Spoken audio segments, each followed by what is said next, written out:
ये अंतरयात्रा सूत्र कहता है, अंतरयात्रा है स्वयं या दूसरों के सुखों दुखों में तीव्रता, सघनता, सजगता और अनासक्त ढंग से जीना।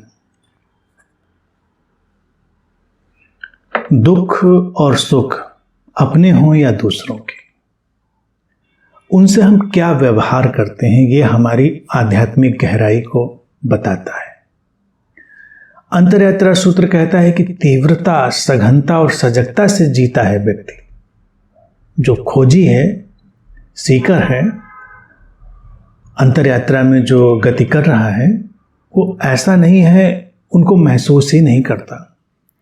अगर हम महसूस ही नहीं करते, चाहे अपने सुख दुख, चाहे दूसरों के सुख दुख, तो इसका अर्थ यही होता है कि हम जड़ हो गए हैं, हमने अपनी संवेदनशीलता को खत्म कर दिया है।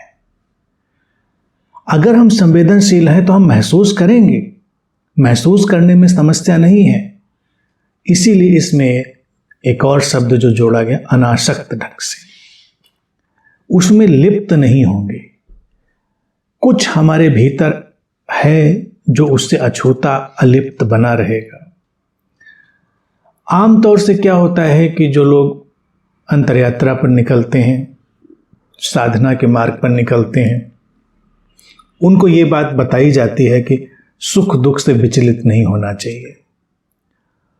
तो धीरे धीरे करके वो अपने अंदर ऐसी कंडीशनिंग पैदा कर लेते हैं कि वो उधर देखना ही बंद कर देते हैं, उनको महसूस करना ही बंद कर देते हैं। और तब सुख दुख घट रहे होते हैं, लेकिन वो किसी स्तर पर संवेदनहीन हो गए होते हैं। एक दीवार उन्होंने खड़ी कर ली होती है अपने भीतर, और यही व्यवहार स्वयं के प्रति, वही दूसरों के सुख दुख के प्रति भी होता है। कौन जिया, कौन मरा, क्या हुआ, उनको कोई फर्क नहीं पड़ता। सूत्र कहता है कि ये ढंग नहीं है। हम उनमें तीव्रता से जाते हैं, इंटेंसिटी है उसमें, उनको महसूस करने की। सुख आया तो एंजॉय करो सुख को, दुख आया तो उसको भी महसूस करो इंटेंसिटी से, वही तो रूपांतरित करेगा। सघनता यानी कि गहराई से देखो, सुख की गहराई भी देखो, दुख की गहराई भी देखो, और सजगता भी उसमें रखो। ये नहीं कि तुम पूरी तरह उसमें खींच लिए गए, खो गए। अगर हमने इन सारी चीज़ों को एक साथ इकट्ठा किया, तीव्रता को भी इकट्ठा किया, सघनता को भी और सजगता को भी, इंटेंसिटी, डेप्थ और अवेयरनेस, तब क्या होगा? तब रूपांतरण होगा। तब हमारे भीतर एक अलग चीज पैदा होगी, अनासक्त ढंग। अनासक्त ढंग हम उसी को कहते हैं जो अछूता है वहीं पर, पूरी तरह उसमें शामिल भी है, उससे कहीं दूर भी नहीं है, भाग भी नहीं रहा है, संवेदनहीन भी नहीं है, लेकिन फिर भी वो अपने भीतर एक तटस्थ दृष्टा, एक साक्षी में ठहरा हुआ है। ये जो तटस्थ दृष्टा है, साक्षी है, वही अनासक्त है, सब कुछ को देख रहा है।